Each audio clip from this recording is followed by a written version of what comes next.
Anda bertanya-tanya, apa yang membuat sebuah perusahaan sukses dan tetap bertahan dalam jangka panjang? Jawabannya adalah Good Corporate Governance atau tata kelola perusahaan yang baik. Good Corporate Governance atau GCG adalah sistem yang mengatur dan mengendalikan perusahaan agar dikelola secara bertanggung jawab, transparan, dan adil. Penerapan prinsip-prinsip GCG sangat penting untuk memastikan keberlanjutan bisnis dan menjaga kepercayaan pemangku kepentingan. Ada 5 prinsip utama dalam Good Corporate Governance yang harus diterapkan oleh perusahaan agar mencapai kesuksesan dan keberlanjutan. Kelima prinsip tersebut meliputi transparency, accountability, responsibility, independency, and fairness. Yang pertama, transparansi. Agar dapat mempertahankan objektivitas dalam bisnis, sebuah perusahaan wajib menyediakan informasi yang relevan dan penting dengan cara yang mudah diakses serta dipahami oleh semua pemangku kepentingan. Perusahaan perlu proaktif dalam mengungkapkan bukan hanya isu yang diwajibkan oleh hukum, tetapi juga informasi yang krusial untuk pengambilan keputusan oleh pemegang saham, kreditur, dan pihak-pihak terkait. Yang kedua, accountability. Sebuah perusahaan harus mampu menjelaskan kinerjanya secara terbuka dan adil. Untuk mencapai hal ini, perusahaan perlu dikelola dengan baik, terukur, dan sesuai dengan kepentingan sendiri, sambil tetap mempertimbangkan kepentingan pemegang saham serta pemangku kepentingan lainnya. Akuntabilitas adalah syarat penting untuk mencapai kinerja yang berkelanjutan. Yang ketiga, responsibility. Perusahaan harus mematuhi ketentuan hukum dan melaksanakan tanggung jawab kepada masyarakat serta lingkungan agar dapat menjaga keberlangsungan usaha dalam jangka panjang dan mendapat pengakuan sebagai warga korporasi yang baik. Yang keempat, independensi. Untuk memastikan penerapan prinsip-prinsip Good Corporate Governance, perusahaan harus dikelola secara mandiri sehingga setiap bagian dalam perusahaan tidak saling mengendalikan dan terhindar dari campur tangan pihak luar. Dan yang terakhir, fairness.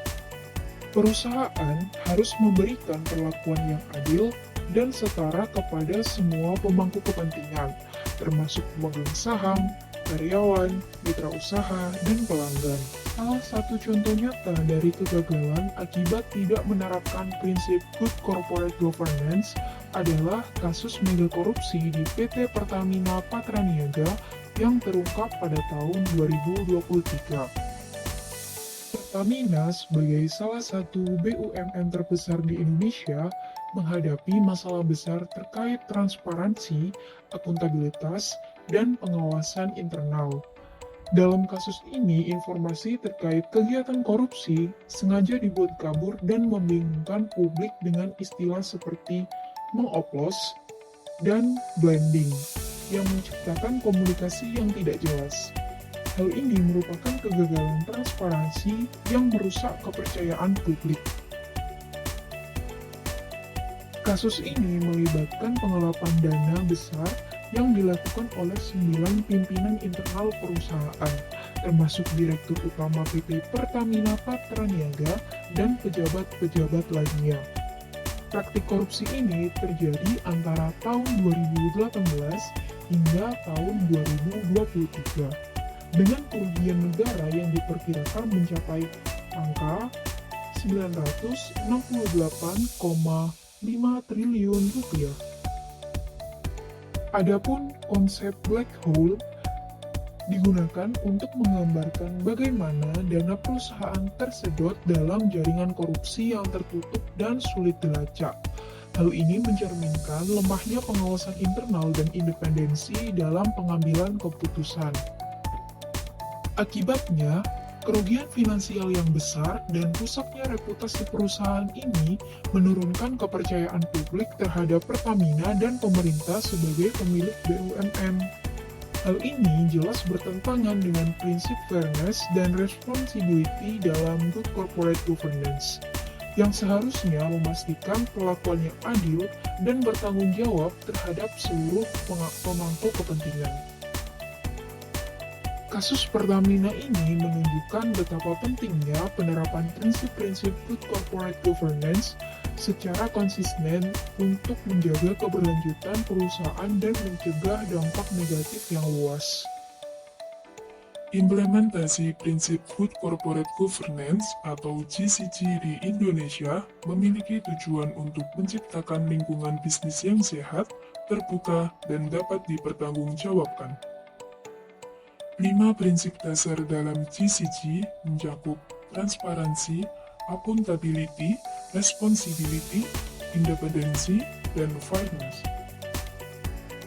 Penerapan prinsip-prinsip ini tidak hanya berlaku bagi perusahaan publik, tetapi juga untuk BUMN dan perusahaan swasta.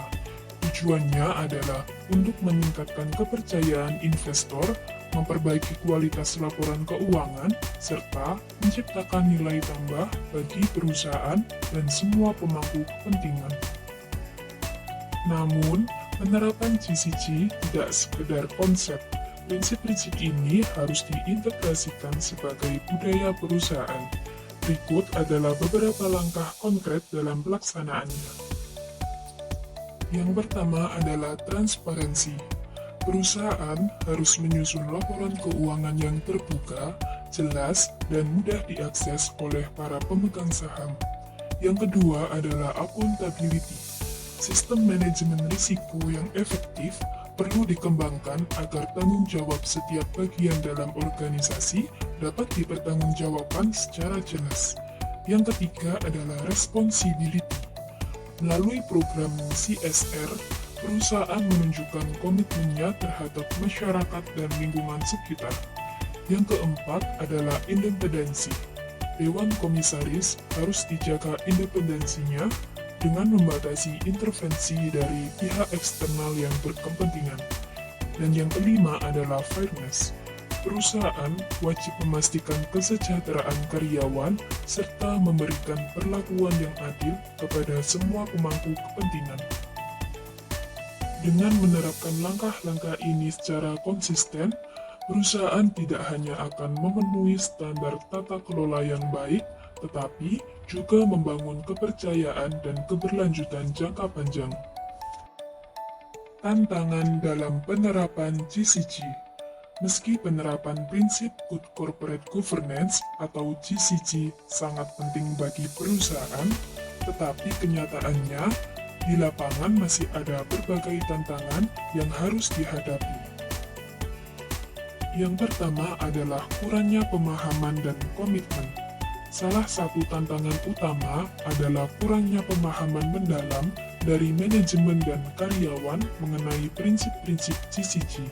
Tanpa kesadaran dan komitmen dari seluruh lini organisasi, GCG hanya akan menjadi formalitas semata. Yang kedua adalah budaya organisasi yang belum mendukung. Banyak perusahaan yang belum memiliki budaya organisasi yang sejalan dengan semangat GCG. Masih ada praktik nepotisme, pengambilan keputusan yang tidak transparan, hingga pembiaran terhadap penyimpangan. Yang ketiga adalah keterbatasan sistem dan infrastruktur. Tantangan lainnya adalah keterbatasan dalam sistem pengawasan dan infrastruktur teknologi.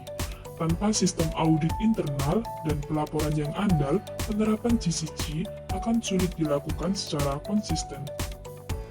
Yang keempat adalah intervensi pihak eksternal.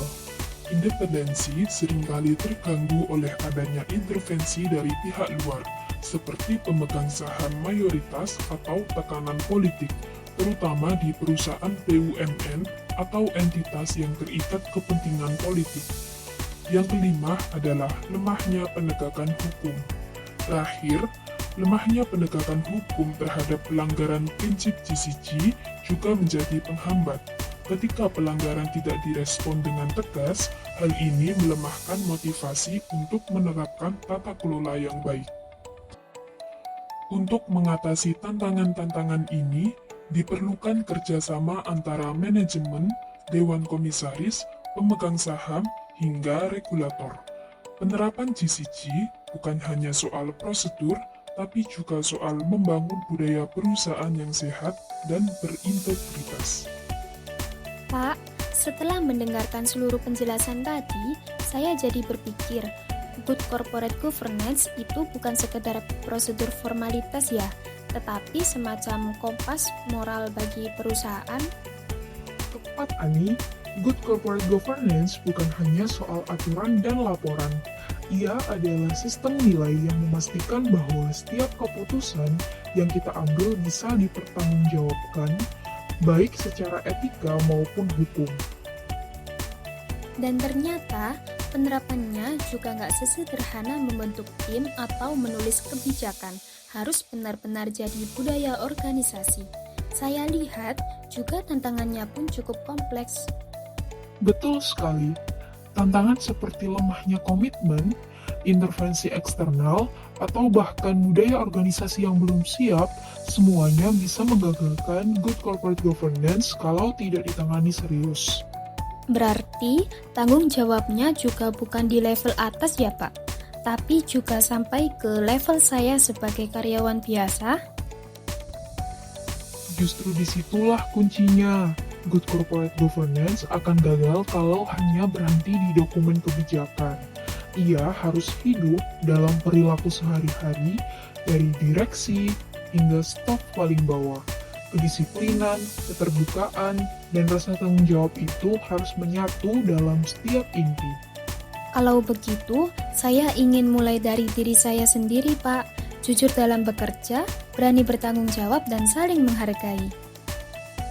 Itu sikap yang dibutuhkan, karena perusahaan dengan tata kelola yang baik bukan hanya sukses secara bisnis, tapi juga dihormati karena nilai-nilainya.